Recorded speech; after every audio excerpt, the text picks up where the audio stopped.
Hi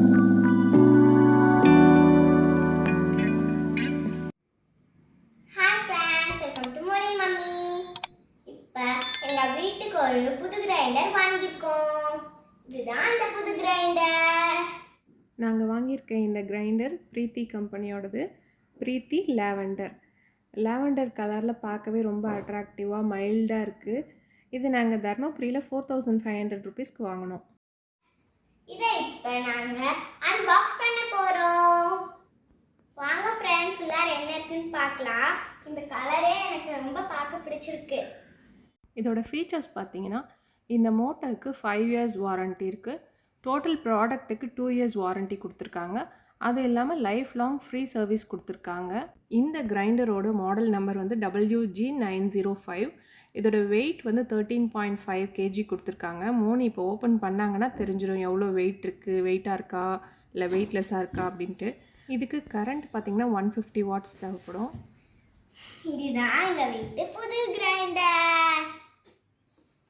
பார்க்கவே அழகாக இருக்குல்ல, நான் சொன்ன மாதிரி. இதெல்லாம் எடுத்துடலாம் இப்போ.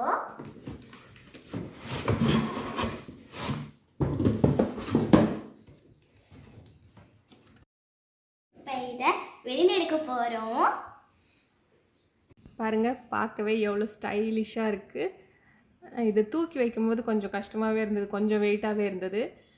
2 லிட்டர்ஸ் வெட் கிரைண்டர். அதோட ட்ரம் வந்து ஸ்டெயின்லெஸ் ஸ்டீலால் இருக்குது. நல்ல ஒரு காம்பேக்ட் கிரைண்டர். நம்ம மாவை ஆட்டும்போது மேலே தெரிக்காமல் இருக்கிறதுக்காக ஒரு டிரான்ஸ்பரண்ட் கவரிங் லிட் கொடுத்துருக்காங்க. 2 ரோலர் ஸ்டோன் இருக்குது. அந்த ரோலர் ஸ்டோன்ஸை வந்து நம்ம ரிமூவ் பண்ணுறதுக்கு ஈஸியாக மேலே ஒரு நாப் கொடுத்துருக்காங்க. அதில் ஸ்ப்ரிங் மாதிரி இருக்குது. நல்ல ஒரு ஹை குவாலிட்டியான பிளாஸ்டிக்கெல்லாம் இருக்குது. இப்போ பாருங்கள், அந்த ரோலர் ஸ்டோன் நம்மளால் ஈஸியாக எடுக்க முடியுது. இந்த ஸ்டோன்ஸை வந்து நம்ம எடுத்து வாஷ் பண்ணும் போதெல்லாம் ரொம்ப கேர்ஃபுல்லாக ஹேண்டில் பண்ணணும்.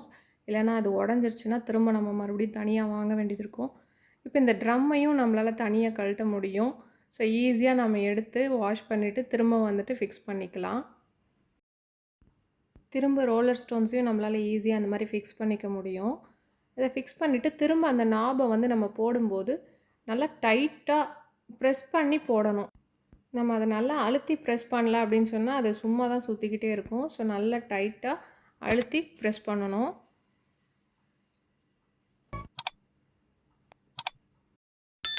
அவ்வளோதான், நல்லா டைட் பண்ணியாச்சு. நம்ம வேணும்னா அரைக்கும்போது இந்த மாதிரி லிட் வந்து க்ளோஸ் பண்ணிக்கலாம். Black கலரில் ரவுண்டாக இருக்கிறது ஆன் ஆஃப் பட்டன். சூப்பராக ரன் ஆகுது பாருங்கள். இது 2 லிட்டர்ஸ் வெட் கிரைண்டர்ன்றதுனால நம்ம 2 kg ரைஸும் உளுந்தும் போட்டு ஆட்டலாமான்னா கூடாது. நம்ம இதில் வந்து 1 kg அளவு தான் போடணும். ஃபஸ்ட்டு எடுத்த உடனே இட்லிக்கோ தோசைக்கோ அரைக்கக்கூடாது.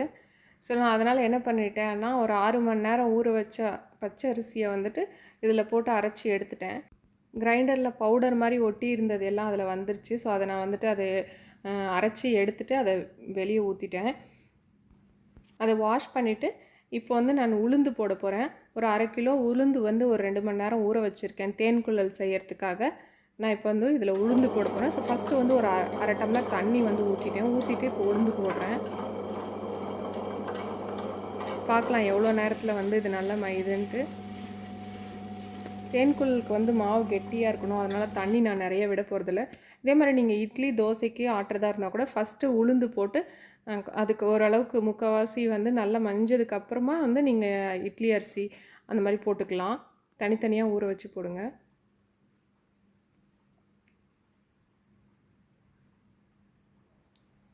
எனக்கு இப்போ ஒரு 20 மினிட்ஸ் ஆயிருக்கு. மாவு நல்லா நைஸாக அரைஞ்சிருச்சு, நல்லா அரைப்பட்டிருக்கு பாருங்கள். நல்லா அரைஞ்சிருச்சு. அவ்வளோதான், போதும். இப்போ ஆஃப் பண்ணிடலாம்.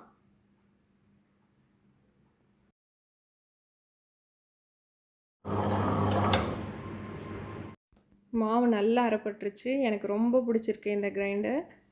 Easy to clean and easy to maintain. ஒரு நல்ல ரீசனபிள் ப்ரைஸில் இந்த மாதிரி கிரைண்டர் சூப்பராக இருக்குது. மம்மி மாவரைச்சாங்கல்ல தேன்குழல் செய்யறதுக்காக. இப்போ மம்மி தேன்குழல் செய்ய போயிருக்காங்க. எனக்கு தேன்குழல்னா ரொம்ப பிடிக்கும். இப்போ நான் அதை சாப்பிட போகிறேன் ஃப்ரெண்ட்ஸ். இந்த வீடியோ உங்களுக்கு பிடிச்சிருந்தா லைக் பண்ணுங்க, ஷேர் பண்ணுங்க, சப்ஸ்கிரைப்